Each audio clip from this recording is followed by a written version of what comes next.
ശ്രീമാത്രേ നമഃ. ഓം ശ്രീ ഗുരുഭ്യോ നമഃ. നമ്മുടെ ഇന്നത്തെ വിഷയം സൗന്ദര്യ ലഹരി എന്ന് പറയുന്ന അതിവിശിഷ്ടമായിരിക്കുന്ന താന്ത്രിക പ്രാധാന്യമുള്ള 100 താന്ത്രിക ശ്ലോകങ്ങൾ അടങ്ങിയ യന്ത്രം മന്ത്രം എല്ലാം ചേർന്നതാണ് സൗന്ദര്യ ലഹരി. നമുക്കറിയാം, ശങ്കരാചാര്യ സ്വാമികളുടെ അതിവിശിഷ്ടമായിരിക്കുന്ന സൗന്ദര്യ ലഹരി, അതിന്റെ ആ ഒരു 41 ശ്ലോകങ്ങൾ പഠിക്കാനുള്ള ആരംഭമാണിത്. അതിനായിട്ട് ഒരു ആമുഖം നമുക്ക് പറയേണ്ടതായിട്ടിരിക്കുന്നു. കാരണം അതിലേക്ക് പ്രവേശിക്കുന്നതിന് മുമ്പേ ഒരുപാട് കാര്യങ്ങൾ അറിയേണ്ടതായിട്ടുണ്ട്. കാരണം താന്ത്രിക പ്രാധാന്യം എന്ന് പറഞ്ഞാൽ അതിൽ ഓരോ ശ്ലോകവും ഓരോ മന്ത്രങ്ങൾ തന്നെയാണ്. അപ്പൊ അതിന്റെ പ്രാധാന്യം നമ്മൾ മനസ്സിലാക്കണമെങ്കിൽ അതിനെക്കുറിച്ച് ഒന്ന് അറിഞ്ഞിരിക്കണം. അപ്പൊ അതുകൊണ്ട് നമ്മൾ അതിന്റെ ഒരു ആമുഖം എന്ന് പറഞ്ഞിട്ടാണ് ഇന്നത്തെ വിഷയം ഞാൻ എടുത്തിരിക്കുന്നത്. അത് അറിഞ്ഞതിന് ശേഷം നമ്മൾ ഓരോ ശ്ലോകങ്ങൾ 41 ശ്ലോകങ്ങളും നമ്മൾ അതിൽ പഠിക്കും. അതില് സൗകര്യം പോലെ ഓരോ ശ്ലോകങ്ങൾ വെച്ച് നമ്മളത് പൂർണ്ണമായിട്ട് മനസ്സിലാക്കി അതിന്റെ അർത്ഥവ്യാപ്തി, താന്ത്രികമായിട്ടുള്ള പ്രാധാന്യം എല്ലാം പഠിച്ചായിരിക്കും മുമ്പിലോട്ട് പോവുക. അപ്പോൾ ലളിതാ സഹസ്രനാമം, ദേവി മഹാത്മ്യം, സൗന്ദര്യ ലഹരി, ഇത് മൂന്നും ദേവിയുടെ അതീവ താന്ത്രിക പ്രാധാന്യം അർഹിക്കുന്ന കൃതികൾ തന്നെയാണ്. ഇത് ജപിക്കുന്നതിന് ഗുരുവിന്റെ നിർദ്ദേശം, ഈശ്വരന്റെ അനുഗ്രഹം രണ്ടും ഉണ്ടായിരിക്കണം. ദേവി മഹാത്മ്യം, ദുർഗാ സപ്തശതി, ചണ്ഡീപാത്ത് ഇവ ജപിക്കുന്നതിന് നവാക്ഷരി മന്ത്രദീക്ഷ വേണം എന്ന് സാധാരണ കേരളത്തിലും നമ്മുടെ ദക്ഷിണ ഭാരതത്തിലുമൊക്കെ നമ്മുടെ ആചാര്യന്മാര് പറയാറുണ്ട്.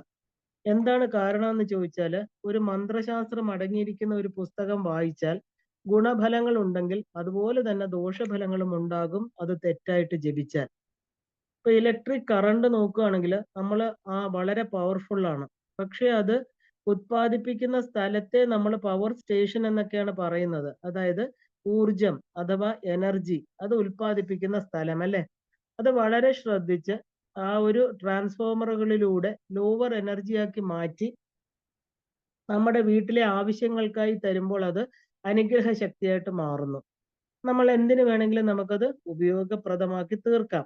അത് ശ്രദ്ധയില്ലാതെ ഉപയോഗിച്ചാൽ എന്തായിട്ട് തീരും? അത് തീർച്ചയായിട്ടും നിഗ്രഹ ശക്തിയായിട്ട് തീരും, ഇല്ലേ? ശക്തിയെ നമ്മൾ ഊർജം എന്ന് വിളിക്കാൻ കാരണം തന്നെ അതില് അനുഗ്രഹ നിഗ്രഹ ശക്തികൾ അടങ്ങിയിരിക്കുന്നത് കൊണ്ടാണ്. അപ്പൊ അതിനെ അപ്രോച്ച് ചെയ്യുന്ന രീതിയിൽ അല്ലെങ്കിൽ അത് നിഗ്രഹ ശക്തിയായിട്ട് മാറും, ഉറപ്പാണ്. അപ്പൊ ദോഷഫലങ്ങൾ അനുഭവിക്കേണ്ടി വരും എന്നത് നിസ്തർക്കമാണ്. അപ്പൊ ശക്തി ഉണ്ടെങ്കിൽ ഇത് രണ്ടും കാണും. കാരണം ഒരു മന്ത്രശാസ്ത്രത്തിലേക്കുള്ള പ്രവേശനമാണ് ഗുരുവിന്റെ ദീക്ഷ എന്ന് പറയുന്നത്. ഗുരു നിർദ്ദേശമനുസരിച്ച് വായിക്കുകയാണെങ്കിൽ ഗുരുവിന്റെ കാരുണ്യം കൊണ്ട് തന്നെ ശിഷ്യന് ഈശ്വര ദർശനം ഉണ്ടാകും. ഒരുപാട് സംഭവങ്ങൾ നമുക്ക് ഇതിന് ഉദാഹരണമായിട്ട് പറയാൻ സാധിക്കും. കാരണം മന്ത്ര ഉപദേശത്തിന്റെ കൂടെ തന്നെ അത് എങ്ങനെ കൊണ്ട് പോണം എന്ന നിർദ്ദേശം ഉണ്ടാകും. അതനുസരിച്ച് മാത്രം പോകേണ്ടത് ശിഷ്യന്റെ കടമയാണ്. ഇന്ന് പലരും ഭൗതികമായ പെട്ടെന്നുള്ള ആ റിസൾട്ടിന് വേണ്ടിയിട്ടാണ് ഈ പുസ്തകങ്ങൾ വാങ്ങുന്നത്, വായിക്കുന്നത്, ജപിക്കുന്നത് എല്ലാം തന്നെ. സാമ്പത്തിക അഭിവൃദ്ധി, കുടുംബ സമാധാനം, ഐശ്വര്യം, ഉദ്യോഗലബ്ധി തുടങ്ങിയവയാണ് മനുഷ്യരുടെ ലക്ഷ്യങ്ങളെല്ലാം തന്നെ. അപ്പൊ മനുഷ്യ ഭൗതിക സമ്പത്ത് നൽകുന്നത് ദേവിക്ക് ഏറ്റവും എളുപ്പമുള്ള ഒരു കാര്യമാണ്. നമുക്കത് അറിയില്ല. വെറുതെ ഒന്ന് സ്തുതിച്ചാൽ മതി. ആ ഒരു ദേവിയുടെ ഒരു നോട്ടം പോലും വേണ്ട, അമ്മയുടെ ഒരു ചെറിയ അനുഗ്രഹം മതി, നമുക്ക് കിട്ടുന്ന ഭൗതികമായിരിക്കുന്ന എല്ലാം ലഭിക്കും. പക്ഷെ സാധാരണ ഒരു മനുഷ്യന്റെ താല്പര്യം, പരമമായ ലക്ഷ്യം ഇതാണെന്ന് നമുക്ക് പറയാൻ പറ്റില്ല. കാരണം ദേവിയെ സ്തുതിക്കും തോറും നമുക്ക് ഐശ്വര്യം വർദ്ധിക്കും എന്നത് ഒരു സാമാന്യ തത്വമാണ്. കാരണം ഈ മാതൃസങ്കല്പമാണിത്. ലോകത്തിന്റെ അല്ലെങ്കിൽ പ്രപഞ്ചത്തിന്റെ ആ മാതാവായി കണ്ടാണ് നമ്മൾ അമ്മയെ സ്തുതിക്കുന്നത്. ഇപ്പൊ പ്രപഞ്ച മാതാവ് എന്ന് പറഞ്ഞാൽ പ്രപഞ്ചം മുഴുവൻ സൃഷ്ടിച്ച് പോറ്റുന്ന മാതാവിനെ, ആ ശക്തിയെ അല്ലെങ്കിൽ ദേവിയെ നമ്മൾ പരാശക്തി, അമ്മ എന്നൊക്കെ വിളിക്കാൻ തുടങ്ങി. ആ ദേവിയെ കീർത്തിച്ചുകൊണ്ട് ആ ഒരു ദേവി വിധാനം ശരിയായി മനസ്സിലാക്കിയ ഋഷിമാര് ദേവിയുടെ സൂക്ഷ്മമായിരിക്കുന്ന രൂപത്തെ കണ്ട് മന്ത്രം ഉണ്ടാക്കിയതിന്റെ കൂടെ സ്തോത്ര കാവ്യങ്ങൾ കൂടി എഴുതി വയ്ക്കുകയുണ്ടായി. കാരണം സാധാരണക്കാർക്ക് ദേവിയെ സ്തുതിക്കണമെന്ന് തോന്നുമ്പോൾ നാമപാരായണ പ്രീത, വളരെ പ്രശസ്തമായിട്ടുള്ള ഒരു നാമമാണ് ലളിതാ സഹസ്രനാമത്തില്. അപ്പൊ ദേവി എന്താ? നാമപാരായണ പ്രീത, നാമപാരായണത്തില് പ്രീതയായിട്ടുള്ളവൾ. ആ ദേവിയെ പ്രീതിപ്പെടുത്താനായിട്ട് ദേവിയുടെ ഗുണങ്ങളെ കീർത്തിക്കാൻ ശങ്കരാചാര്യരെ പോലെയുള്ള മഹത്തുക്കള്, അതായത് അവതാര പുരുഷന്മാര് സൗന്ദര്യ ലഹരി പോലെയുള്ള അനേക സ്തോത്രങ്ങൾ എഴുതി വെക്കുകയുണ്ടായി. സൗന്ദര്യ ലഹരി ദീക്ഷിതർക്ക് മാത്രം നിത്യപാരായണം ചെയ്യാം, വലിയൊരു ഗുണം ചെയ്യും അത്, മറ്റുള്ളവർക്ക് ജപിക്കാം എന്ന ലക്ഷ്യം, അതായത് വ്യക്തമായി അറിഞ്ഞു മാത്രമേ ചെയ്യാവൂ എന്ന് പറയാറുണ്ട്. ഇപ്പൊ സൗന്ദര്യ ലഹരിയെ കുറിച്ച് പറയുകയാണെങ്കിൽ 3 കാര്യങ്ങൾ നമ്മൾ എടുത്തു പറയേണ്ടതായിട്ടിരിക്കുന്നു. ഒന്ന്, അതിന്റെ കാവ്യഭംഗി. സംസ്കൃത ഭാഷയിൽ രചിക്കപ്പെട്ട കാവ്യഭംഗി തുളുമ്പി നിൽക്കുന്ന കൃതി എന്ന നിലയിൽ ഭാഷാ സൗന്ദര്യം തുളുമ്പി നിൽക്കുന്ന ഒരു കൃതിയാണ് സൗന്ദര്യ ലഹരി.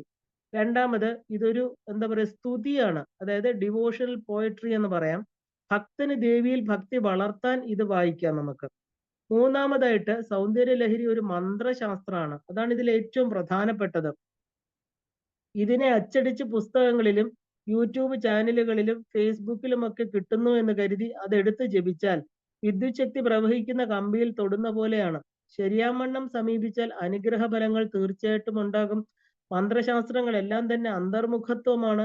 മന്ത്രം മനനാൽ ത്രായതേ ഇത് മന്ത്രമാണ്. മനസ്സെന്ന് പറയുന്നത് നമ്മുടെ ഉള്ളിലുള്ള ഒരു വസ്തുവാണ്, അല്ലെ? അതുകൊണ്ട് തന്നെ രഹസ്യമായി ആചരിക്കേണ്ട ഒന്നാണ് ഇത്. മന്ത്രശാസ്ത്രം പ്രയോജനപ്പെടുന്നത് എപ്പോഴാണെന്ന് കഴിഞ്ഞാല് ഗുരു ദീക്ഷയെടുത്ത് നിത്യ അനുഷ്ഠാനങ്ങളും പുരസ്ചരണങ്ങളും ഒക്കെ ചെയ്യുന്ന ഒരു സാധകനാണ് പ്രയോജനം ചെയ്യുന്നത്. സാധാരണക്കാർ ഇതറിയാതെ വെറും ഫലസിദ്ധിക്ക് മാത്രം ജപിക്കും. അതിന് ഗുരുവിലുള്ള സമർപ്പണത്തോടുകൂടി ദീക്ഷ ലഭിച്ച് ചെയ്യുന്നതുമായി ഒരിക്കലും താരതമ്യപ്പെടുത്താൻ സാധ്യമല്ല. ചില മന്ത്രദേവതകള് വളരെ പെട്ടെന്ന് വളർന്ന ഫലസിദ്ധി കൊടുക്കുകയും ചെയ്യും. സാധാരണക്കാരന് ഗുരു പാരമ്പര്യം ഇല്ലാത്തത് കൊണ്ട് ആ ശക്തിയെ നിയന്ത്രിക്കാൻ സാധ്യമല്ല. പരിണിത ഫലം കുടുംബഛിദ്രം, ചിത്തഭ്രമം തുടങ്ങിയവയായിരിക്കും. മനസ്സ് ശിഥിലമാകും. ഗുരു ഉള്ളവനാണ് ജപിക്കാൻ അധികാരം. അതുകൊണ്ടാണ് നമ്മൾ ഗുരുവിന് അല്ലെങ്കിൽ പരമ്പരയ്ക്ക് ഇത്രയും പ്രാധാന്യം കൊടുക്കുന്നത്. ഇന്ന് വളരെയധികം ആൾക്കാര് ഗുരുപരമ്പരകളെ നിന്ദിച്ചുകൊണ്ട് ഗുരുവാക്യങ്ങളെ അനുസരിക്കാതെ പോകുന്നതായിട്ട് നമുക്ക് കാണാം. ആചാര്യവാൻ പുരുഷോ വേദഃ എന്ന് വേദം പോലും പറയുന്നുണ്ട്. ആചരിച്ച് ചെയ്യുന്നവൻ, ആചാര്യൻ എന്ന് പറഞ്ഞാൽ എന്താ? ആചാരങ്ങളെ മാനിക്കുന്നവൻ, ഗുരു ഉള്ളവൻ. ഇത് ശ്രദ്ധയോടെ കേൾക്കണം, അനുഷ്ഠിക്കണം എന്നാണ് ശാസ്ത്രം പറയുന്നത്. ഭൗതിക ലക്ഷ്യങ്ങളോടെ അല്ലാതെ ദേവി ഭക്തി എന്നിൽ പൂർണ്ണമായി വളർത്തണം. ഗുരുദീക്ഷ ഉള്ളവർക്ക് ഇത് നിത്യപാരായണം ചെയ്യാം. സാധാരണക്കാർക്ക് കാവ്യം പോലെ ഉള്ള നിലയിൽ ഇത് കേൾക്കാം. തന്ത്രശാസ്ത്രത്തിലെ ഗുരു ഒരു വ്യക്തിയല്ല. ഗുരുവിനെ പത്നി സമേതനായിട്ടാണ് സ്മരിക്കുന്നത്. ഉദാഹരണത്തിന് ലോപാമുദ്രാംബ സമേത അഗസ്ത്യൻ. അപ്പൊ പത്നിയുടെ പേര് ആദ്യം പറഞ്ഞ് സ്തുതിച്ചുകൊണ്ടാണ് ശ്രീപാദകം പൂജയാമി തർപ്പയാമി എന്നൊക്കെ പറയുന്നത്. പിന്നെയാണ് പതിയുടെ പേര് പറയുന്നത്. അങ്ങനെ പരാത്പര ഗുരുവായിരിക്കുന്ന പരമേശ്വരനിൽ എത്തുന്നു നമ്മള്. അവിടെ പാർവതി സമേതനായ പരമശിവനാണ് ഇരിക്കുന്നത്. അപ്പോ അവിടെ എന്താ പറയാ, ശരിക്കും പറഞ്ഞാല് ആ ഒരു ശിവശക്തി, അതായത് ശിവനും ശക്തിയും ചേർന്നിരിക്കുന്ന ശിവദമ്പതിമാര്, പരമശിവൻ പരമേശ്വരി ദമ്പതിമാരായിട്ടാണ് നമ്മൾ അവിടെ ഈശ്വരനെ ഭജിക്കുന്ന, ശിവനും ശക്തിയും. അപ്പൊ ശക്തിയോട് ചേർന്ന ശിവൻ. ഇപ്പൊ സദാശിവ പതിവൃതായൈ നമ എന്നൊരു നാമമുണ്ട്. ഇപ്പൊ ഗുരുപാദുകങ്ങളെ വന്ദിച്ചുകൊണ്ടാണ് എല്ലാ ജപ പൂജാദികളും ആരംഭിക്കുന്നത്. ഇപ്പൊ ഗുരുവിന്റെ ഒരു പാദം വെളുത്തതും ഒരു പാദം ചുവന്നിട്ടുമാണ് ഇരിക്കുന്നത്. തമിഴ്നാട്ടിലെ ക്ഷേത്ര മതിലുകൾ നമ്മൾ നോക്കുകയാണെങ്കിൽ വെള്ളയും ചുവപ്പും വരകൾ അടിച്ചിരിക്കുന്നത് കാണാം. ദേവി, ശിവൻ, ഗണപതി, മുരുകൻ തുടങ്ങിയ ക്ഷേത്രങ്ങളിലെല്ലാം തന്നെ ഇങ്ങനെയാണ്. അപ്പൊ ശിവനെയും ശക്തിയും ചേർന്നതാണ് അത് കാണിക്കുന്നത് നമ്മളെ. ഇത് സൂക്ഷ്മമായി പറയുകയാണെങ്കിൽ ശുക്ലവും രേതസ്സുമാണ്. അതാണ് ശിവശക്തി ഐക്യം എന്ന് നമ്മൾ ഒരു പുതിയ ജന്മത്തിന് കാരണമാകുന്ന എന്താ? ഇത് രണ്ടുമാണ്, അല്ലെ? സാധാരണഗതിയിൽ നമ്മള് ഏത് എന്താ പറയാ ജപത്തിന് മുമ്പേ നമ്മൾ പറയുന്നത് വന്ദേ ഗുരു പദദ്വയം അവാങ്മയ ഗോചരം രക്തശുക്ല പ്രഭാമിശ്രം അതർക്യം ത്രൈപുരം മഹഹ. അപ്പൊ ഈ രക്തശുക്ലം, അതായത് രക്തനിറമുള്ളതും വെളുത്ത നിറമുള്ളതുമായിട്ടുള്ള രണ്ട് അവസ്ഥകൾ, അതാണ് ശിവനും ശക്തിയും എന്ന് പറയുന്നത്. ഇത് രണ്ടുമില്ലാതെ ജീവന്റെ സൃഷ്ടി നടക്കില്ല. ഒരു ജീവൻ ഉണ്ടാകാൻ കാരണം മൂലബിന്ദുക്കളായിരിക്കുന്ന ഇവ രണ്ടും കൂടി കലരുന്നത് കൊണ്ട് തന്നെയാണ്. ലളിതാ സഹസ്രനാമത്തിൽ ദേവിക്ക് ശുക്ല സംസ്ഥിതായി നമ എന്നൊരു നാമമുണ്ട്. ശുക്ലം എന്നാൽ വെളുപ്പ്, രജസ് എന്ന ചുവപ്പില് ചേരുമ്പോഴാണ് അത് പൂർണ്ണതയിലേക്ക് എത്തുന്നത്. ഒരു വ്യക്തിയായി പരിണമിക്കാനുള്ള ഒരു പൊട്ടൻഷ്യൽ അതിലുണ്ടെന്ന് അർത്ഥം. രണ്ടും തനിയെ നിന്നാൽ ഒരു സൃഷ്ടി ഉണ്ടാകുന്നില്ല.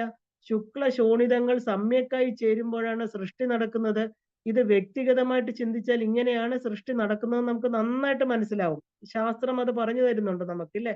ഇനി പ്രപഞ്ചം എങ്ങനെയാണ് ഉണ്ടാകുന്നതെന്ന് ചോദിച്ചാല്, ബ്രഹ്മാണ്ടം എങ്ങനെയാണോ എങ്ങനെയാണ് ഉണ്ടാകുന്നത് എന്ന് നമുക്ക് നോക്കുകയാണെങ്കിൽ, അണുവില് അണുവും, അതായത് ഹിമാലയവും എല്ലാം തന്നെ ആ ഒരു ഗുരുപാദങ്ങളിലെ ആ ഒരു ചുവപ്പും ഒരു വെളുപ്പും ചേരുന്നത് പോലെ തന്നെയാണ് ഈ പ്രപഞ്ച സൃഷ്ടി നടക്കുന്നത്.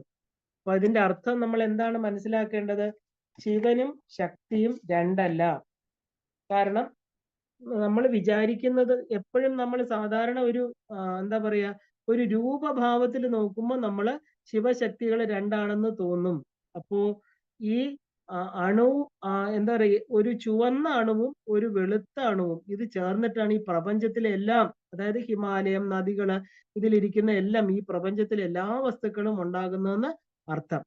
അപ്പം ഈ ശിവനും ശക്തിയും എല്ലാവരുടെ ശരീരത്തിലും ദ്രാവക രൂപത്തിലുണ്ടെന്ന് തന്ത്രശാസ്ത്രം പറയുന്നു. ഒരു ബീജം അണ്ടത്തോട് ചേരുന്ന ചേർച്ചയിൽ നിന്നാണ് സൃഷ്ടി ഉണ്ടാകുന്നത്, അല്ലെ? എന്നാൽ വിഘടനത്തിൽ നിന്നാണ് സംഹാരം സംഭവിക്കുന്നത്. ഒരു പഴുത്ത പഴം നമ്മൾ കഴിക്കാതെ വച്ചിരുന്നാല് കുറച്ച് സമയം കഴിയുമ്പോൾ എന്താണ് അതിന് സംഭവിക്കുന്നത്? അത് ഡിസ്ഇന്റഗ്രേറ്റഡ് ആയി പോകും, അല്ലെ? അത് അഴുകിപ്പോവും. അത് അത് എങ്ങനെയാണോ കൂടിച്ചേർന്നിരിക്കുന്നത് അതെല്ലാം വിട്ടുപോകാൻ തുടങ്ങുന്നു. അപ്പൊ ഒന്നിനും ഒരു സമ്പൂർണ്ണ നാശം വരുന്നില്ല എന്നുള്ളതാണ് സത്യം. എല്ലാറ്റിനും എന്താ സംഭവിക്കുന്നത്? മാറ്റങ്ങൾ സംഭവിക്കുന്നു എന്ന് മാത്രം. അപ്പോൾ ചേർന്നിരിക്കുന്നത് സൗന്ദര്യം. കാരണം അതിന്റെ ഘടകങ്ങളെല്ലാം സമ്യക്കായിട്ട് അതിന്റെ ഉള്ളില് ശിവശക്തികൾ വളരെ ഭംഗിയായിട്ട് ചേർന്നിരിക്കുന്നത് കൊണ്ട് അതിനോടുകൂടി മറ്റുള്ളവയും ചേർന്നിരിക്കുന്നു എന്നർത്ഥം. അത് വിഘടിക്കാൻ തുടങ്ങുമ്പോൾ എന്താ സംഭവിക്കുന്നത്? അതിന്റെ സൗന്ദര്യം കുറയുന്നു. അപ്പൊ ദൃഷ്ടിയിൽ അത് നമ്മൾ കാണുമ്പോൾ എന്തായിട്ട് തീരുന്നു? സൗന്ദര്യമുള്ള അതേ വസ്തു അത് വിഘടമായി കഴിഞ്ഞാൽ വിരൂപമായിട്ടിരിക്കുന്നു, അല്ലെ? ഇത് മനുഷ്യ ശരീരത്തെ പറ്റി പ്രത്യക്ഷമായിട്ട് അറിയാൻ സാധിക്കും. കാരണം ഒരു കുഞ്ഞിന്റെ ഭംഗി പിന്നെ പിന്നെ നമുക്ക് കുറയുന്നതായിട്ട് കാണാം. ഒരു വൃദ്ധന്റെ ഭംഗി എന്താ? നമുക്ക് അത് ഒരുപാട് ഭംഗി കുറഞ്ഞിരിക്കും, അല്ലേ? പക്ഷേ മഹാത്മാക്കളുടെ, അതായത് രമണ മഹർഷിയെ പോലെയുള്ളവരുടെ ഭംഗി കുറയാതിരിക്കാൻ കാരണം എന്തെന്ന് വെച്ചാല് അവരുടെ ഉള്ളിലെ ശിവശക്തികൾ സമ്യക്കായി ചേർന്നിരിക്കുന്നത് കൊണ്ട് തന്നെയാണ്.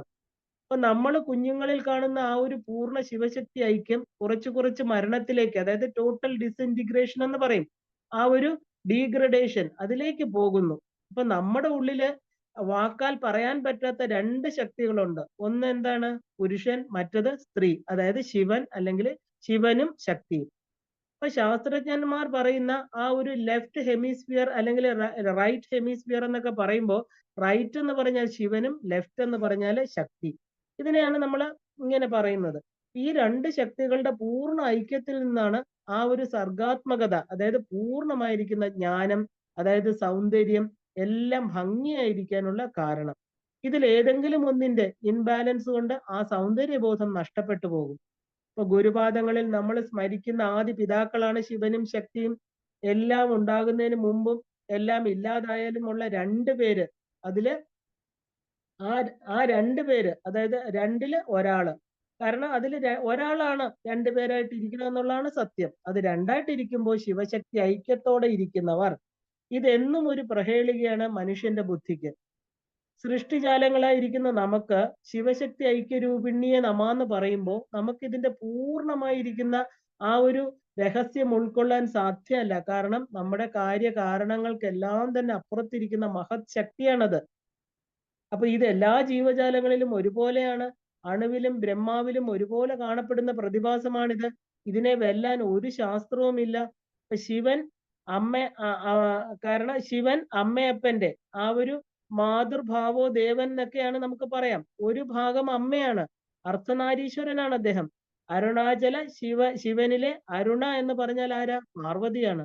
അചലനാണ് ശിവൻ.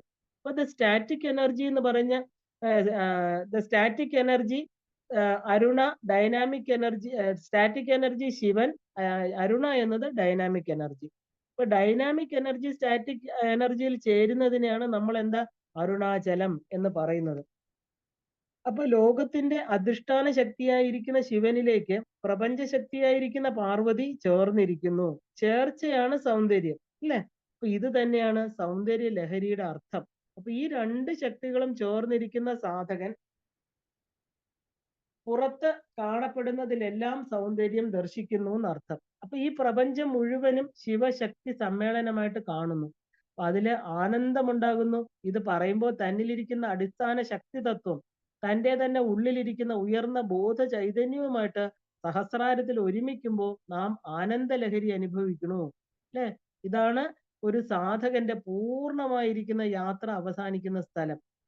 അതിനെ ലളിതാ സഹസ്രനാമത്തില് ആ ഒരു സ്വാത്മാനന്ദ ലവീഭൂത ബ്രഹ്മാദ്യാനന്ദ സന്തതി എന്ന് പറയണു.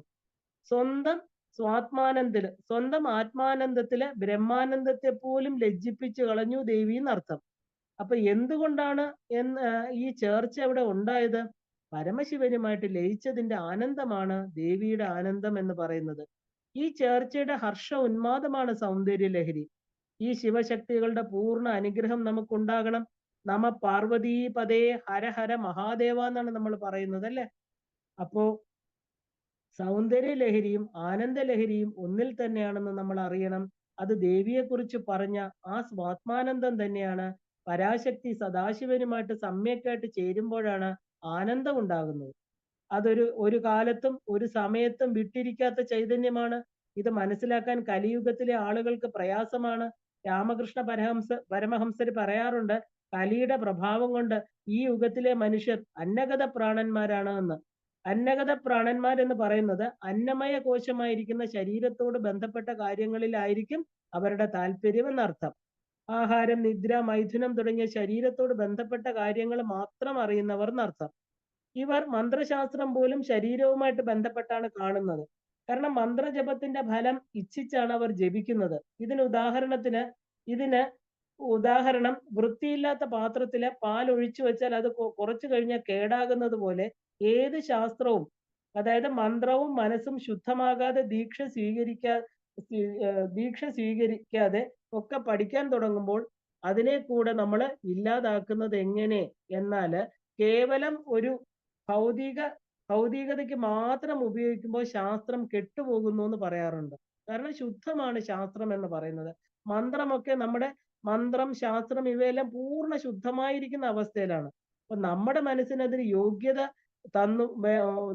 യോഗ്യത വന്നുവോ എന്ന് നമ്മൾ സ്വയം ചോദിക്കണം. കാരണം ആ ഒരു പൂർണ്ണമായിട്ട് ശുദ്ധമല്ലാത്ത പാത്രത്തില് ഈ മഹാമന്ത്രങ്ങളെയൊക്കെ നമ്മൾ നിക്ഷേപിച്ചു കഴിഞ്ഞാല് അത് കൊടുക്കുന്ന ആള്, അത് സ്വീകരിക്കുന്ന ആള്, ആ പാത്രം എല്ലാം തന്നെ അശുദ്ധമായിട്ട് തീരും അല്ലെ? അപ്പോ മനസ്സ് സ്വർണപാത്രമല്ല, ചെമ്പുപാത്രമാണ്. ആത്മാവാണ് സ്വർണം പോലെ മൂല്യവത്തായിരിക്കുന്നത്. മനസ്സ് ചെമ്പാണ്, ക്ലാവ് പിടിക്കും എന്നുള്ളത് സത്യമാണ്. അത് സദാ തേച്ച് മിനുക്കിക്കൊണ്ടിരുന്നില്ലെങ്കിൽ എന്താ? അതിനു വേണ്ടിയിട്ടാണ് നമ്മൾ ഡെയിലി ജപം, ഉപാസന, സാധന ഇവയൊക്കെ ചെയ്യുന്നത്. ശാസ്ത്രം പഠിച്ചാൽ അതിന് 100 ഇരട്ടി ഫലമുണ്ടെന്ന് അർത്ഥം. അല്ലാത്തവർ ശാസ്ത്രത്തെ തെറ്റായി വ്യാഖ്യാനിക്കുകയും ഉപയോഗിക്കുകയും ഒക്കെ ചെയ്യും. നമ്മൾ കരുതിയിരിക്കണം. കാരണം പരമേശ്വരൻ 64 തന്ത്രങ്ങൾ സൃഷ്ടിച്ചു എന്ന് പറയുന്നു. എന്നിട്ടും പോരാതെ സ്വതന്ത്രമായിരിക്കുന്ന ഒരു തന്ത്രത്തെ സൃഷ്ടിച്ചു എന്നും അതാണ് ശ്രീവിദ്യ എന്നും അതാണ് ഏറ്റവും ഉത്തമമായിരിക്കുന്ന തന്ത്രമെന്നും പറയുന്നു. അതിനപ്പുറം മറ്റൊന്നില്ല. കാരണം ശിവനും ശക്തിയും ചേർന്നിരിക്കുന്ന പരമോന്നതമായിരിക്കുന്ന ഈ മന്ത്രത്തെ ശിവൻ തന്നെ ഭൂമിയിലേക്ക് കൊണ്ടുവരുവാൻ കാരണം ദക്ഷിണാമൂർത്തിയാണ് ശ്രീവിദ്യ മന്ത്രത്തിന്റെ ഋഷി. 64 തന്ത്രങ്ങളും ഭൂമിയിലെ ജനങ്ങൾക്ക് വേണ്ടി ഉണ്ടാക്കിയിട്ട് തന്റെ ഉത്തമയായ ശിഷ്യയായിരിക്കുന്ന ദേവിക്ക് വേണ്ടി സൃഷ്ടിച്ച, അതായത് യോഗിനികൾക്ക് വേണ്ടി ഉത്തമമായിരിക്കുന്ന ദേവന്മാർക്ക് വേണ്ടി സൃഷ്ടിച്ച തന്ത്രത്തിന്റെ പേരാണ് ശ്രീവിദ്യാ തന്ത്രം. ഈ കലിയുഗത്തില് അവനവന്റെ, അതായത് അന്നഗത പ്രാണന്മാര് ചേർന്ന് ഭൗതിക സമൃദ്ധിക്ക് വേണ്ടി അതിനെ കെടുത്താൻ ബാക്കിയില്ല. അത്രയും ഇന്ന് ശ്രീവിദ്യ മന്ത്രം നശിപ്പിച്ചു കഴിഞ്ഞിരിക്കുകയാണ്. നമ്മള് അനുഭവിക്കുന്ന എല്ലാ ദോഷങ്ങൾക്കും കാരണം ശാസ്ത്ര പ്രമാണങ്ങളെ അനുസരിക്കാതെ സ്വേച്ഛയായി ചെയ്യുന്നതിന്റെ ഫലമാണ്. ഭഗവാൻ ഗീതയിൽ പറയുന്നു, യത് ശാസ്ത്രവിധിയും ഉത്സൃജ്യ വർത്തതേ കാമകാരകതേ ന സിദ്ധിമവാപ്നോതി ന സുഖം ന പരാം ഗതിന്ന്. അതായത് ശാസ്ത്രവിധി അനുസരിക്കാത്തവർക്ക് സുഖമോ സിദ്ധിയോ ഒന്നും തന്നെ ഉണ്ടാകുന്നില്ല. അവന് പരമമായിട്ടുള്ള ഗതിയോ, അതായത് മോക്ഷമോ ലഭിക്കുന്നില്ല. അതുകൊണ്ട് ശാസ്ത്രഗതിയെ മാനിക്കുക എന്നത് വളരെ പ്രധാനമാണ്. കാരണം ശ്രീവിദ്യ എന്ന് പറയുന്ന സമ്പ്രദായം ഒരു പരമ്പരയിലൂടെയാണ് നമുക്ക് എത്തിച്ചേരുന്നത്. അതുകൊണ്ടാണ് അതിനെ സാമ്പ്രദായികം എന്ന് പറയുന്നത്. പര ആ ഒരു പരമ്പര നിർദ്ദേശം ഇതിൽ വളരെ പ്രധാനമാണ്. അതിൽ നമുക്ക് അനുസരിച്ചേ തീരുള്ളൂ. അത് മാറ്റാൻ നമുക്ക് പാടില്ല. അതിന്റെ ദോഷഫലങ്ങൾ നമ്മൾ അനുഭവിക്കേണ്ടതായിട്ട് വരും. മന്ത്രശാസ്ത്രത്തില് ആ ഒരു ഡെമോക്രസി എന്നൊന്നും ഇല്ല. കാരണം മാസ്റ്റർ പറയുന്നത് തന്നെ അനുസരിക്കണം. അതിൽ നിന്ന് മാറാൻ പറ്റില്ല. കാരണം ഗുരുവിന്റെ കൃപ കൊണ്ടാണ് മന്ത്രശാസ്ത്രത്തില് പ്രവേശിക്കുന്നത് തന്നെ. ഇപ്പൊ ഏതെങ്കിലും ഒരു ദീക്ഷ മതിയോ എന്ന് ചോദിച്ചാൽ പോരാ. അതുകൊണ്ട് ശ്രീവിദ്യ തന്ത്രം എടുക്കാൻ പറ്റില്ല. ഒരു ക്രമമുണ്ട് അതിന്. ആ ക്രമമായി പോകുന്ന വഴിയാണ് നമ്മൾ കൗളം എന്ന് പറയുന്നത്. അപ്പൊ അതിന് ഒരു പന്ഥാവുണ്ട്, ഒരു മന്ത്രം, അത് കഴിഞ്ഞിട്ട് അടുത്തത് അതിന്റെ പുരസ്ചരണം, ഗുരു അനുഗ്രഹത്തിന്റെ പ്രാധാന്യം എല്ലാം തന്നെ കുളാർണവ തന്ത്രത്തിൽ വളരെ ഭംഗിയായിട്ട് പറഞ്ഞിട്ടുണ്ട്. അതൊരു ഒരു ബുക്കിൽ നിന്നോ അല്ലെങ്കിൽ യൂട്യൂബിൽ നിന്നോ ഒക്കെ എടുത്ത് പഠിച്ചു കഴിഞ്ഞാൽ നമ്മുടെ മനസ്സാകുന്ന പാത്രം കഴുകിയിട്ടില്ലെങ്കിൽ, ശുദ്ധമല്ലെങ്കിൽ അതിന്റെ അനന്തരഫലം നമ്മൾ തന്നെ അനുഭവിക്കേണ്ടതായിട്ട് വരും. ഒരു മന്ത്രത്തിന് ശക്തിയുണ്ടോ നമ്മൾ ചോദിക്കാറുണ്ടല്ലേ? അത് അറിയുന്നത് അത് ജപിക്കുമ്പോഴുണ്ടാകുന്ന ശുഭഫലങ്ങളാണ്. രണ്ട്, ആ മന്ത്രം തന്നെ വളർന്ന നിഗ്രഹ ശക്തിയായിട്ട് ആ ഉപാസനയിൽ നിന്നും പുറന്തള്ളിക്കുക. അതും ഈ മന്ത്രം തന്നെ മന്ത്രദേവത ചെയ്യുന്നതാണ്. അപ്പോ കറണ്ട് സമ്യക്കായ വിധം നല്ലവണ്ണം ഉപയോഗിച്ചാല് നല്ല ഫലങ്ങൾ തീർച്ചയാണ് അല്ലേ?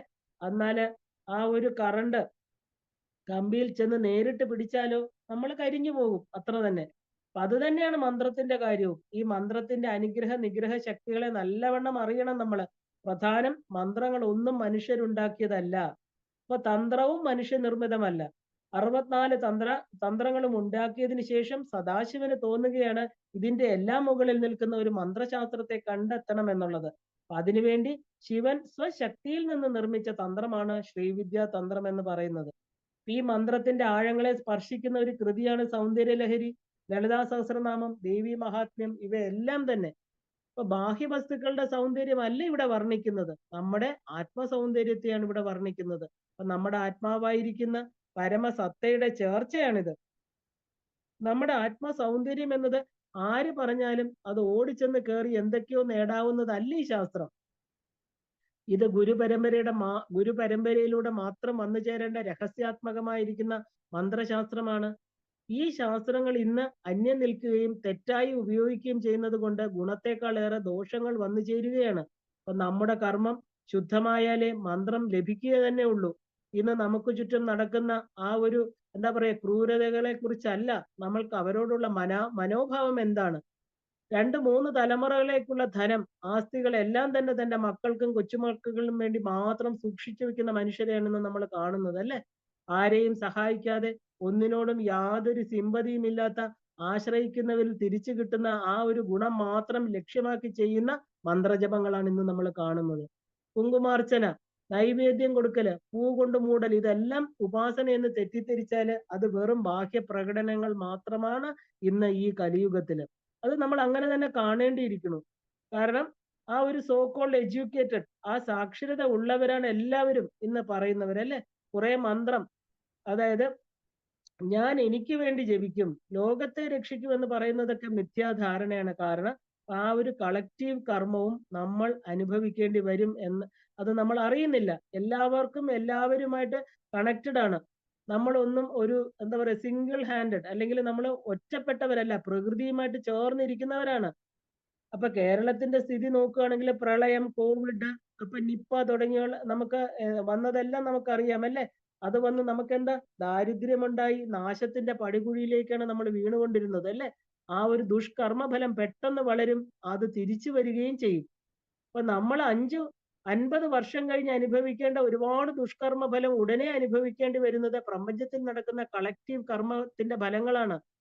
വിശപ്പ് കൊണ്ട് 10 രൂപയ്ക്ക് ഒരു എന്താ പറയാ ഒരു പാക്കറ്റ് മോഷ്ടിച്ച ഒരു ആദിവാസി ബാലനെ ചവിട്ടി കൊല്ലുന്നത് നമ്മൾ കണ്ടിട്ടുണ്ട്.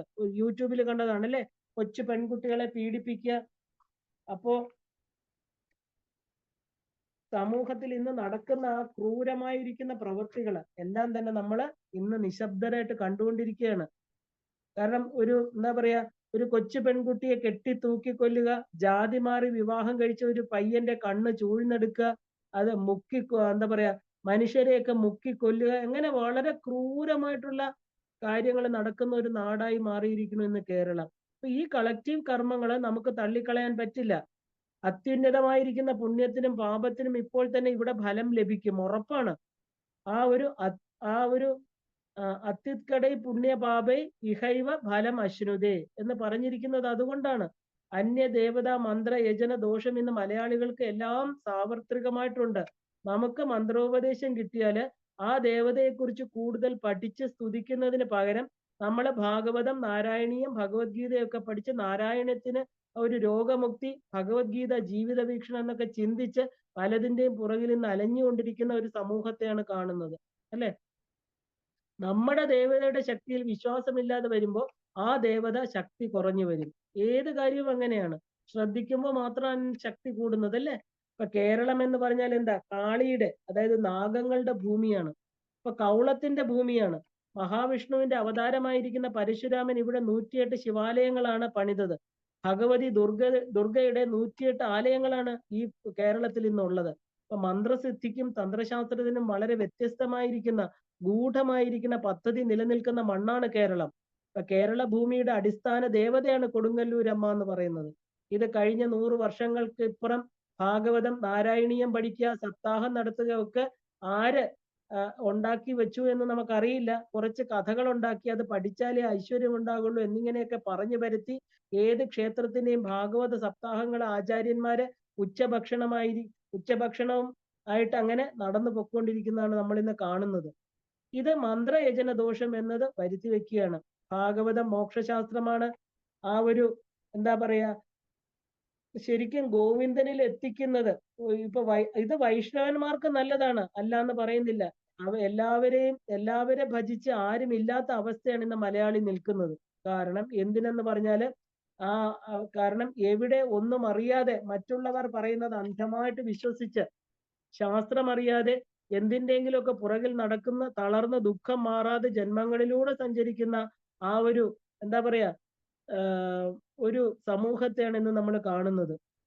കാരണം ശ്രീരാമൻ തന്നെ തന്റെ കുലദേവിയായിരിക്കുന്ന കാളിദേവിയെ പ്രാർത്ഥിച്ചത് നമ്മൾ കണ്ടിട്ടുണ്ട്, അല്ലെ? ശ്രീകൃഷ്ണൻ അഭിമന്യു മരിച്ച രാത്രിയിൽ ശിവപൂജ ചെയ്യുകയായിരുന്നു എന്ന് മഹാഭാരതം പറയുന്നുണ്ട്.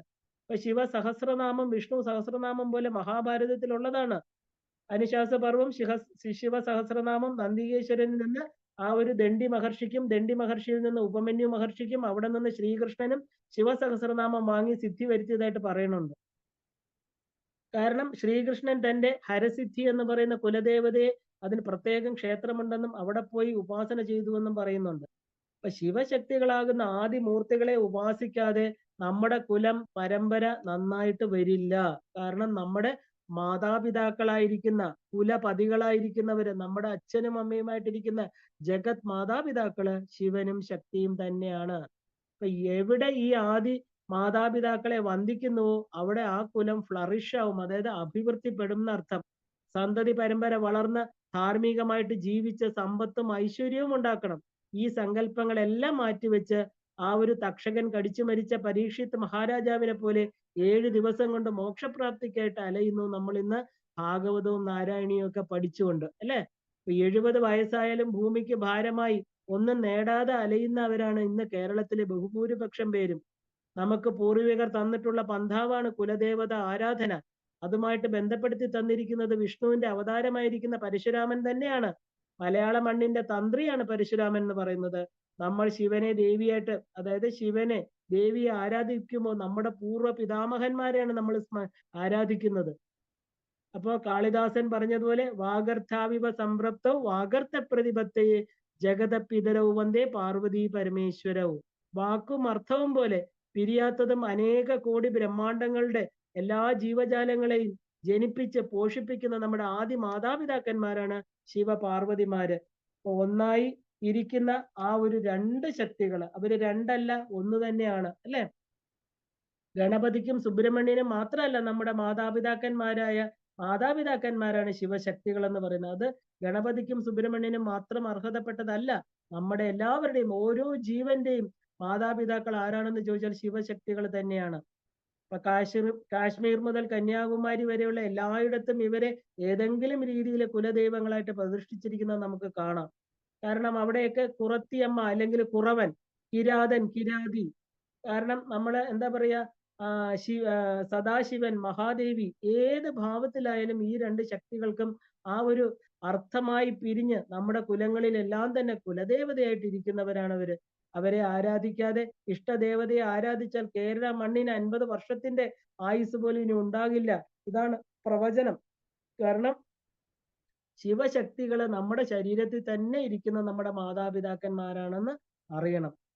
അപ്പൊ ശക്തി ശിവനോട് ചേരുന്ന ആനന്ദലഹരിയും ശിവൻ ശക്തിയോട് ചേരുന്ന, അതായത് സൃഷ്ടിജാലത്തിൽ നിന്ന് സൃഷ്ടാവ് അനുഭവിക്കുന്ന സൗന്ദര്യ ലഹരിയും, ഇത് രണ്ടുമാണ് ഈ സൗന്ദര്യ ലഹരി എന്ന് പറയുന്ന ശങ്കരാചാര്യര് വിരചിതമായിരിക്കുന്ന അതിന്റെ എന്താ പറയാ ഒരു അന്തസത്ത എന്ന് പറയുന്നത്.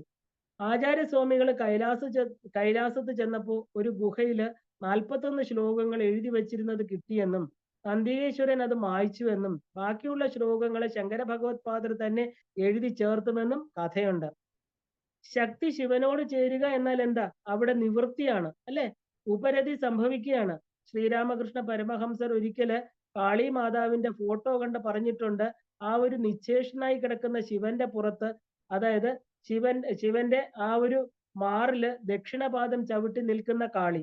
രാമകൃഷ്ണദേവൻ അത് കണ്ടു പറഞ്ഞു, ആ ഒരു എന്താ പറയാ സത്കൃത ബ്രഹ്മം ആ ഒരു നിഷ്ക്രിയ ബ്രഹ്മത്തിൽ ലയിക്കുന്നു. ശരിക്കും ആ ഒരു the active counterpart of Brahman merges back to the static Brahman. അതായത് the dynamic creative force merges back to the static force of creation.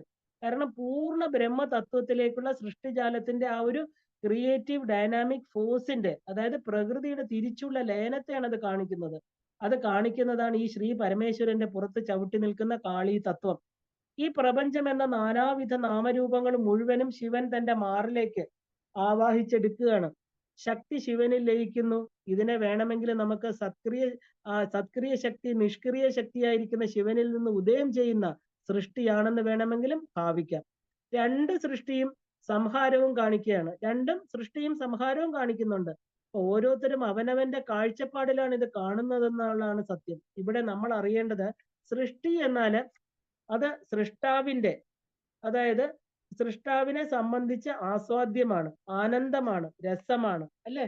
കാരണം അത് സൃഷ്ടാവ് എങ്ങനെ സൃഷ്ടിക്കണമെന്ന് ആ സൃഷ്ടി ഉണ്ടാക്കുന്ന ഈശ്വരനാണ് തീരുമാനിക്കുന്നത്. രസോ വൈ സ ഈശ്വരൻ, അതായത് ഈശ്വരൻ രസമാണെന്ന് പറയുന്നത് ഇതാണ്. അതായത് പ്രളയം എന്നതും ആനന്ദകരമാണ്. കാരണം കുണ്ടലിനി ശക്തി എന്ന് പറയുന്നത് ഓരോ ആധാരത്തെയും പാകപ്പെടുത്തിക്കൊണ്ട് ഓരോ ആധാരത്തിലും ആനന്ദം വിതറിക്കൊണ്ട് ഉയർന്ന് നമ്മുടെ ശരീരത്തിലുള്ള കൈലാസം, അതായത് ഉച്ചി, അല്ലേ, സഹസ്രാര പത്മം എന്നൊക്കെ നമുക്ക് പറയാം. സിദ്ധന്മാരുടെ ഭാഷയില് ശൈവ സിദ്ധന്മാർക്ക് ബാഹ്യ കൈലാസത്തെക്കാൾ ആന്തരിക കൈലാസത്തിന് വളരെയധികം പ്രാധാന്യമുണ്ട്. കാരണം ഉച്ചിയില് കൈലാസത്ത് ശിവൻ ഇരിക്കുന്നു എന്നാണ് നമ്മുടെ സങ്കല്പം. മൂലാധാരൈക നിലയ ബ്രഹ്മഗ്രന്ഥി വിഭേദിനി മണിപൂരാന്തരുദിത വിഷ്ണുഗ്രന്ഥി വിഭേദിനി ആജ്ഞാചക്രാന്തരാളസ്ഥ രുദ്രഗ്രന്ഥി വിഭേദിനി. മൂലാധാര സ്വാധിഷ്ഠാനങ്ങളെ കാണിക്കുന്ന എന്താ? സൃഷ്ടിചക്രങ്ങളാണ്, അല്ലെ? ഈ രണ്ട് ചക്രങ്ങളെയും ആ ഒരു സംസർഗത്തിൽ ഏർപ്പെടാൻ പ്രേരിപ്പിക്കുന്നതാണ്. കാരണം സൃഷ്ടി പ്രക്രിയ എന്ന് പറഞ്ഞാൽ എന്താ? എല്ലാ ജീവജാലങ്ങൾക്കും ഇത് ഉണ്ടാകുന്നുണ്ട്. The process of creation in every being എന്ന് പറയാം.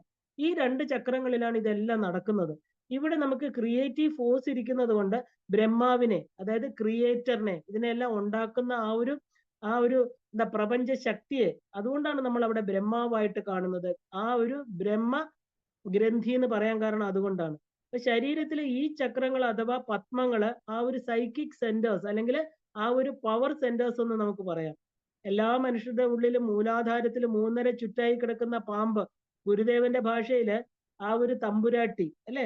ആടുപാമ്പേ കുലം തേടുപാമ്പേ, ആ കുലത്തിലൂടെ കുലപഥത്തിലൂടെ ഓരോ ചക്രത്തെയും ഭേദിച്ചുകൊണ്ട് ഉയർച്ചയിലേക്ക് പോകുന്ന ഈ മഹാശക്തിയാണ് നമ്മൾ കുണ്ടലിനി ശക്തി അല്ലെങ്കിൽ ദേവി, ജീവാത്മാവ്, ജീവശക്തി എന്നൊക്കെ വിളിക്കുന്നത്. നമ്മുടെ എല്ലാവരുടെയും ശരീരത്തില് ഈ ശക്തിയുണ്ട്.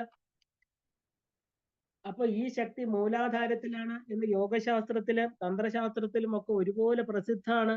എല്ലാവരും ഇടപെടുന്ന ആ ഒരു ഭൗതിക ദശയില് ലൗകിക തലത്തിൽ, അതായത് മുണ്ടൈൻ ആക്ടിവിറ്റീസ് എന്ന് പറയും, രാവിലെ മുതൽ രാത്രി വരെയുള്ള എല്ലാ കർമ്മങ്ങൾക്കും ഉള്ള ശക്തി ഉള്ളിൽ നിന്നാണ് വരുന്നത്.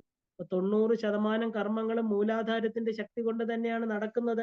അപ്പൊ സൃഷ്ടിയില് സ്വാധിഷ്ഠാനത്തിനും പങ്കുണ്ട്. സ്ത്രീകളെ പുരുഷന്മാരെക്കാളും ഒരു പടി മുകളിലാണെന്ന് തന്ത്രം പറയാൻ കാരണം എന്താ? ഈ ജന്മനാലെ തന്നെ സ്ത്രീകൾക്ക് മൂലാധാരവും സ്വാധിഷ്ഠാനവും ഉണർന്നതായിരിക്കും. കാരണം പുരുഷന്മാർക്ക് മൂലാധാരം മാത്രമേ ഉണർന്നിട്ടുണ്ടാവുള്ളൂ. വൈകാരിക തലം എന്ന് പറയുന്നത് സ്വാധിഷ്ഠാന ചക്രമാണ്. അപ്പോൾ ശാരീരിക തലത്തിലും വൈകാരിക തലത്തിലും സ്ത്രീ പുരുഷന്മാരെക്കാൾ ഉയർന്നതാണ് സ്ത്രീ പുരുഷനേക്കാൾ ഉയർന്നതാണെന്ന് അർത്ഥം. അതുകൊണ്ടാണ് അവർക്ക് മേൽ കൂടുതൽ സ്വാധീനം സാധിക്കാത്തത്. കാരണം ഹരിക്കാനുള്ള ഒരു ശക്തി സ്ത്രീക്കാണ് സ്വാഭാവികമായിട്ടുള്ളത്. ജനനം മുതൽ മരണം വരെ എല്ലാവരും ഉപയോഗിക്കുന്ന 2 അക്ഷരം എന്ന് പറഞ്ഞാൽ എന്താ? പ്രണവ മന്ത്രത്തിന് തുല്യമായിട്ടുള്ള ഒരു മന്ത്രമാണ് അമ്മ. നമ്മൾ എങ്ങനെയാ ദേവിയെ വിളിക്കുന്നത്? അമ്മേ, ജഗദംബികെ, അല്ലെ, രാജരാജേശ്വരി. ആ അമ്മയെ അറിയുക എന്നതാണ് ഈ സാധനാപഥത്തിലൂടെ നമ്മൾ നേടുന്നത്. ശ്രീനാരായണ ഗുരുദേവൻ പറഞ്ഞ പോലെ പരയുടെ പാല് നുകർന്നു എന്ന് നുകരുവാൻ വേണ്ടിയിട്ടാണ് ഈ ശരീരത്തിന്റെ അമ്മ എന്നത്. ഒരു ജന്മത്തിന്റെ മാത്രം അമ്മയാണെന്ന് നമ്മൾ വിചാരിക്കരുത്. കാരണം എന്താ? നമ്മൾ അനേക ജന്മങ്ങളിലൂടെ വന്നിട്ടുണ്ടെങ്കിലും നമ്മുടെ ആത്മാവിന്റെ അമ്മ എന്ന് പറയുന്നത് ഈ മഹാശക്തി തന്നെയാണ്. ഈ ശരീരത്തിന്റെ അമ്മ എന്ന് പറഞ്ഞാൽ ഒരു ജന്മത്തിലെ മാത്രം അമ്മയാണ്. അപ്പൊ ഈ മഹാദേവിയെ സംബന്ധിച്ച് പരാശക്തി എന്ന് പറഞ്ഞാൽ എന്താ? ജന്മാന്തരങ്ങളായിട്ട് നമ്മളെ നോക്കുന്ന അമ്മയാണ്, അല്ലെ? അതുകൊണ്ട് തന്നെ ഈ ജഗത്തില് നമ്മൾ ആരും അനാഥരല്ല, അല്ലെ? അന്യഥാ ശരണം നാസ്തി ത്വമേവ ശരണം മമ തസ്മാത് കാരുണ്യഭാവേന യക്ഷരക്ഷ മഹേശ്വരി. നമ്മൾ എല്ലാരും പറയാറുണ്ട്, നമുക്കിവിടെ ആരും ഇല്ലമ്മ, അന്യഥ, നമുക്ക് വേറെ ആരാ ഉള്ളത്? ത്വമേവ ശരണം, അമ്മയല്ലാതെ ഞങ്ങൾക്ക് ആരുമില്ല. ഇത് സത്യമായിട്ടുള്ള ഒരു കാര്യമാണ്. അതുകൊണ്ട് ഈ ജഗത്തിൽ നമ്മൾ ആരും അനാഥരെന്ന് പറയാൻ പറ്റില്ല. ഈ കാണുന്ന എല്ലാത്തിന്റെയും മൂലപ്രകൃതിയായിരിക്കുന്ന ആ ശക്തിയാണ് എല്ലാത്തിനും ഉത്തരവാദി എന്ന് നമുക്ക് പറയാം. അദ്വൈത വേദാന്തത്തിന്റെ ആ ഒരു പരമ കാരണം എന്ന് പറഞ്ഞാൽ ശക്തി തന്നെയാണ്. ഉപാദാന കാരണം ഇല്ലേ, ആ ബ്രഹ്മവുമാണ്. ശരിക്കും നമ്മൾ ആ ഒരു 2 കാര്യം വേദാന്തത്തിൽ നമ്മൾ ആ ഒരു അദ്വൈത വേദാന്തത്തിൽ നമ്മൾ പറയാറുണ്ട് പരമകാരണം ഉപാദാന കാരണം എന്ന്. അപ്പൊ ഉപാദാന കാരണം ബ്രഹ്മമാണെങ്കിൽ പരമകാരണം എന്ന് പറയുന്നതാണ് ശക്തി. അപ്പൊ അത് തന്റെ സങ്കല്പ ശക്തി ചെലുത്തി സൃഷ്ടി ഉളവാക്കുന്നത് ഈ മഹാദേവിയായിരിക്കുന്ന അമ്മയാണ് സൃഷ്ടിക്ക് കാരണം. എല്ലാറ്റിലും ശക്തി സ്വരൂപിണിയായിട്ട്, മാതൃസ്വരൂപിണിയായിട്ട് ദേവി വിളങ്ങുന്നു. സ്ത്രീകളിൽ പ്രത്യേകിച്ച് സ്വാധിഷ്ഠാന ചക്രം വരെ ഉണർന്നാണ് ഇരിക്കുന്നത്. അതുകൊണ്ട് എല്ലാ സ്ത്രീകളും ധാർമ്മികമായി ജീവിക്കുന്നവരിൽ പ്രത്യേകിച്ച് ആ ഒരു ആകർഷണ ശക്തിയായിട്ടിരിക്കുന്നതും ഈ അമ്മ തന്നെയാണ്. അപ്പൊ ആ സ്ത്രീയെ അമ്മയായി കാണുന്ന പുരുഷൻ ആ ശക്തിയെ അതിക്രമിക്കുന്നു എന്നർത്ഥം. അപ്പൊ നമുക്ക് ഈ സൗന്ദര്യ ലഹരിയിലെ ആദ്യത്തെ ശ്ലോകത്തിലേക്ക് നമ്മൾ കടക്കുകയാണ്. ആ ഒരു ശ്ലോകം നമുക്കിന്ന് പഠിക്കേണ്ടതായിട്ടുണ്ട്. കാരണം അത് ഇതിന്റെ ആദ്യത്തെ ശ്ലോകം തന്നെയാണ് സൗന്ദര്യ ലഹരിയിൽ ഏറ്റവും പ്രധാനപ്പെട്ട ശ്ലോകം എന്ന് എല്ലാവരും പറയാറുണ്ട്. എന്താണത്? ശിവശക്തിയുക്തോ യതി ഭവതി ശക്ത പ്രഭവിതും നചേദേവം ദേവ ന ഖലു കുശല സ്പന്ദിതുമപി അധസ്ത്വാം ആരാധ്യം ഹരിഹര വിരിഞ്ചാദിഭിരപി പ്രണന്തും സ്തോതും വാ കഥം അകൃത പുണ്യപ്രഭവതി. വിഷ്ണു, ഹരൻ, വിരിഞ്ചൻ അവര് പോലും അവിടത്തെ പാദ നമസ്കാരം കൊണ്ടാണ് അതിന് അവർ എത്രത്തോളം പുണ്യം ചെയ്തിരിക്കണം അമ്മ, അവനവന്റെ കർമ്മങ്ങൾ ചെയ്യാൻ പ്രാപ്തരാകുന്നത്. ആദ്യത്തെ ശ്ലോകത്തിൽ തന്നെ ആ ത്രിമൂർത്തികളുടെ നമസ്കാരത്തെ പറഞ്ഞുകൊണ്ടാണ് തുടങ്ങുന്നത്, അല്ലെ? ലൗകിക ദശയിൽ സൃഷ്ടി നടത്തുന്നത് ബ്രഹ്മാവാണെന്ന് പറയണു. ആ പരിപാലനം സ്ഥിതികാരകനായിരിക്കുന്ന വിഷ്ണു, സംഹാരം എന്നത് രുദ്രൻ. ഇപ്പൊ രുദ്രൻ എന്ന് പറഞ്ഞാൽ സദാശിവന്റെ 11 അവതാരങ്ങളായിരിക്കുന്ന ഏകാദശ രുദ്രന്മാര്, അതിലൊന്ന് ഒരു രുദ്രൻ എന്നർത്ഥം. അപ്പൊ മൂലാധാരത്തില് സൃഷ്ടിശക്തിയായിരിക്കുന്ന ബ്രഹ്മാവ്, മണിപൂരക ചക്രത്തിൽ സ്ഥിതിരൂപനായിരിക്കുന്ന വിഷ്ണു, ആജ്ഞാചക്രത്തിലെ സിദ്ധന്മാരുടെ ഭാഷയിലെ കാശി എന്ന് വിളിക്കുന്ന കാശ്, അതായത് പ്രകാശിപ്പിക്കുന്നത് എന്നർത്ഥം. ഭ്രൂമധ്യത്തില് ജ്യോതിസ് കണ്ട് ധ്യാനിച്ചിട്ടാണ് പരമഹംസ യോഗാനന്ദൻ യോഗിയായതെന്ന് പറയാറുണ്ട്. വിവേകാനന്ദ സ്വാമി ഭ്രൂമധ്യത്തിലെ കാശിനാഥന്റെ ജ്യോതിസ് കണ്ട് ധ്യാനിച്ചപ്പോഴാണ് യോഗിയായത്. അപ്പൊ ഭ്രൂമധ്യത്തിലെ പ്രകാശം ധ്യാനിച്ചാൽ മാത്രമേ പ്രപഞ്ച ബോധത്തെ നമ്മൾ വെടിഞ്ഞ് ഇല്ലാതായി അകത്ത് സംഹാരം നടക്കുമെന്ന് പറയപ്പെടാറുണ്ട്. അതാണ് യോഗം. അത് കാശിയിൽ സംഭവിക്കുന്നു എന്നും പറയാറുണ്ട്. അപ്പൊ സൃഷ്ടികാരകനും സ്ഥിതികാരകനും സംഹാരകാരകനും പോലും എത്താൻ പറ്റാത്ത സ്ഥലമാണിത്. ഈ 3 ഗ്രന്ഥികളെ ഭേദിച്ചുകൊണ്ട് സദാശിവ സന്നിധാനത്തിൽ, അതായത് സഹസ്രാരത്തിലെ ശിവശക്തികൾ സമ്മേളിക്കുമ്പോൾ സഹസ്രാരാംബുജാരൂഢ സുധാസാരാഭിവർഷിണി, അമ്മ എന്താ ചെയ്യുന്നത്? അവിടെ അമൃത് വർഷിക്കുന്നു എന്ന് പറയണു. എന്താണ് അമൃതം എന്ന് പറയുന്നത്? മൃതമല്ലാത്തത് അല്ലെ? മരണമില്ലായ്മ സംഭവിക്കുന്നു. അതെവിടെയാണ്? കൈലാസമാകുന്ന സഹസ്രാരത്തില്. അപ്പൊ ഉച്ചിവായ് തുറന്നവൻ അതായത് കപാലഭേദനം നടത്തിയവൻ, അതായത് അവന്റെ തലയോട്ടിയാണ് എന്താണ് ആ ശിവൻ ഭിക്ഷാപാത്രമായിട്ട് കൊണ്ടു നടക്കുന്നത്. ശിവന്റെ കയ്യിൽ ഒരു തലയോട്ടി കാണാം അല്ലെ? അപ്പോ ആ ബ്രഹ്മാവിന്റെ കപാലമാണ് ശിവന്റെ കയ്യിൽ ഇരിക്കുന്നത്. അപ്പൊ സൃഷ്ടിക്കുന്നവന്റെ കപാലം കയ്യിൽ പിടിക്കുക എന്ന് പറഞ്ഞാൽ എന്താ? സൃഷ്ടിയെ അതിക്രമിച്ചിരിക്കുന്ന പുരുഷനായിരിക്കുന്ന ബ്രഹ്മം തന്നെയാണ് ശിവൻ എന്നുള്ളതാണ്. ഈ ബ്രഹ്മാവും വിഷ്ണുവും ശിവനും ഒക്കെ അമ്മയെ പ്രണമിക്കണമെങ്കിൽ എത്ര പുണ്യം ചെയ്തിരിക്കണം എന്ന് പറഞ്ഞാല് ആ ഒരു ശ്വാസോച്ഛ്വാസമാണ് വിഷ്ണു രുദ്രഗ്രന്ഥികളെ ഭേദിച്ച് കൈലാസത്തെത്തി സദാശിവനുമായിട്ട് ആനന്ദം അനുഭവിക്കുകയാണ് ഒരു ജീവൻ എന്നർത്ഥം. അപ്പൊ 3 ചക്രഭേദനമാണ് കൈലാസത്തെത്താനുള്ള മാർഗം എന്നർത്ഥം. ഈ സൗന്ദര്യ ലഹരി ഒരു ഉപാസനാ മാർഗം ആണ്, അതല്ലാന്ന് നമുക്ക് പറയാൻ പറ്റില്ല. ആ ഒരു ഉപാസനാ മാർഗത്തിലുള്ള ഒരു ശ്ലോകം തന്നെയാണ് ഇത്. ഇത് വളരെയധികം സൂക്ഷ്മാർത്ഥമുള്ളതാണ്, ഒരുപാട് അർത്ഥങ്ങൾ നിറഞ്ഞതാണ്. ഇത് മനസ്സിലാക്കാൻ വളരെ പ്രയാസമേറിയതുമാണ്. അത് വളരെ എന്താ പറയാ സമയമെടുത്ത് ഇതിന്റെ അർത്ഥ തലങ്ങളിലേക്ക് നമ്മൾ പോകേണ്ടതായിട്ടുണ്ട്. ഇന്ന് നമുക്കിവിടെ നിർത്താം. ഈ ആദ്യ ശ്ലോകം തന്നെ നമുക്ക് വീണ്ടും തുടരാം. ഇന്നിവിടെ നിർത്തിക്കൊണ്ട് എല്ലാവർക്കും ശ്രീമാത്രേ നമഃ.